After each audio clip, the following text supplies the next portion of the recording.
I'm asking you, where did Jesus Christ, peace be upon him, said that he died on the cross for your sin? That is the teaching of Paul. Are you following Paul or are you following Jesus Christ, peace be upon him? Nowhere in the Bible.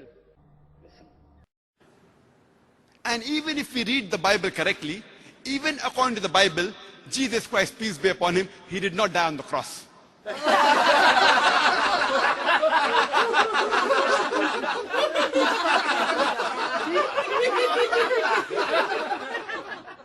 And even if we read the Bible correctly, even according to the Bible, Jesus Christ, peace be upon him, he did not die on the cross.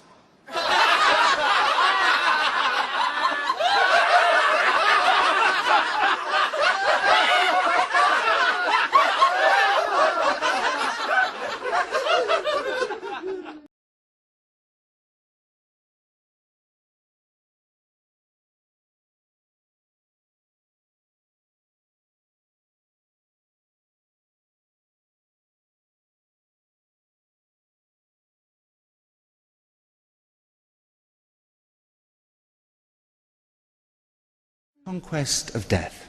The physical resurrection from the dead of Jesus is the cornerstone of Christianity. So what evidence is there that the resurrection really happened? Let me summarize under four main headings. First of all, his absence from the tomb. First, it's been suggested that Jesus didn't, and he recovered in some way in the cool of the tomb.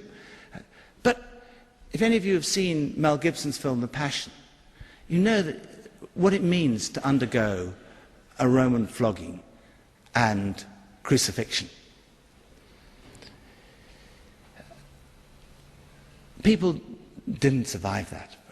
Furthermore, there's a fascinating piece of evidence. Would you like to turn to John chapter 19, verse 33?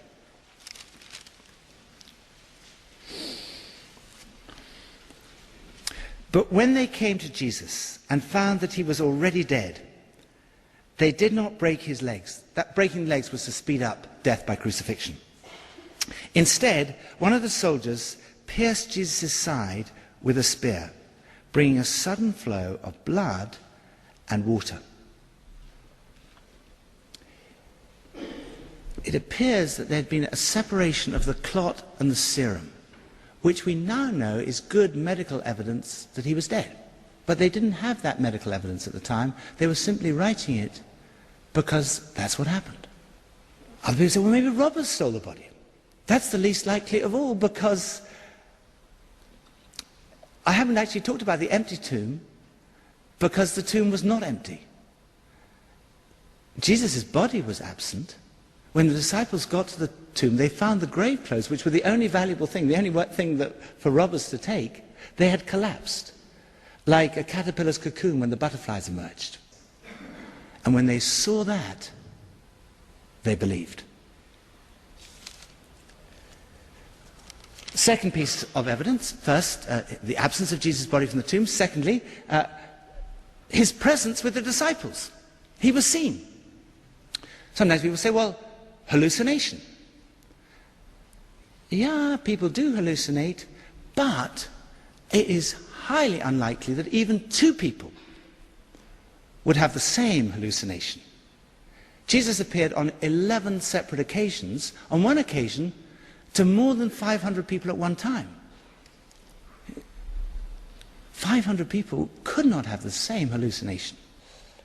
And then, third piece of evidence is the immediate impact. Here were a group of disciples who were discouraged, depressed, fearful, hiding. And something occurred that totally changed them. So that they went around telling everybody, we've seen Jesus. Jesus is alive. And then you get this historical phenomenon we know about, which is the birth and growth of the Christian church. And it's an extraordinary phenomenon, because beginning with a group of basically fishermen and tax collectors, there's this explosion in 300 years right across the whole known world. It's a story of a peaceful revolution with no parallel, really, in the history of the world. Fourth piece of evidence is Christian experience down the ages. Countless millions of people down the ages have experienced the risen Jesus Christ. And it's people of every ethnicity, continent, nationality, every economic, social, intellectual background from all walks of life. They unite in this common experience of the risen Jesus. Millions of Christians all around the world today experiencing this relationship. I told you at the beginning that through reading the New Testament, I came to the conclusion it's true. But I didn't want to become a Christian. I thought if I become a Christian, my life will be miserable from now on. And I tried to put it off. I tried to find ways not to become a Christian, but eventually I just said yes. And at that moment, I experienced, I think, what unconsciously I've been searching for all my life. I experienced something that gave ultimate meaning and purpose to life in a relationship with Jesus. And that was the last place in the world I expected to find it. It was at that moment it kind of dropped from my head to my heart. Sherlock Holmes said this. He said,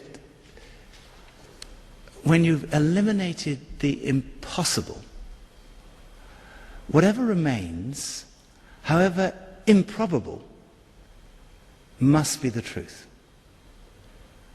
And I suppose what I've been trying to argue tonight is that when you look at the claims of Jesus, who he said he was,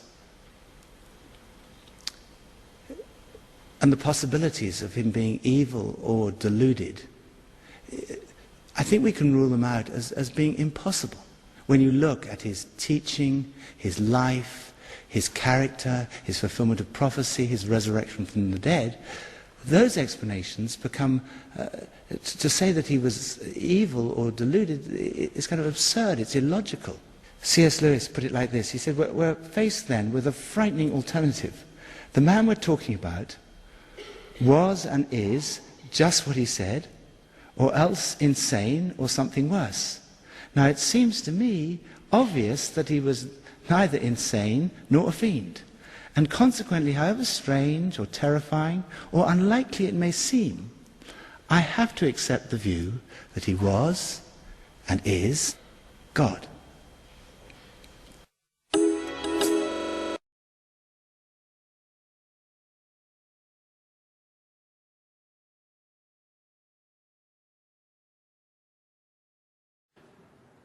And even if we read the Bible correctly, even according to the Bible, Jesus Christ, peace be upon him, he did not die on the cross.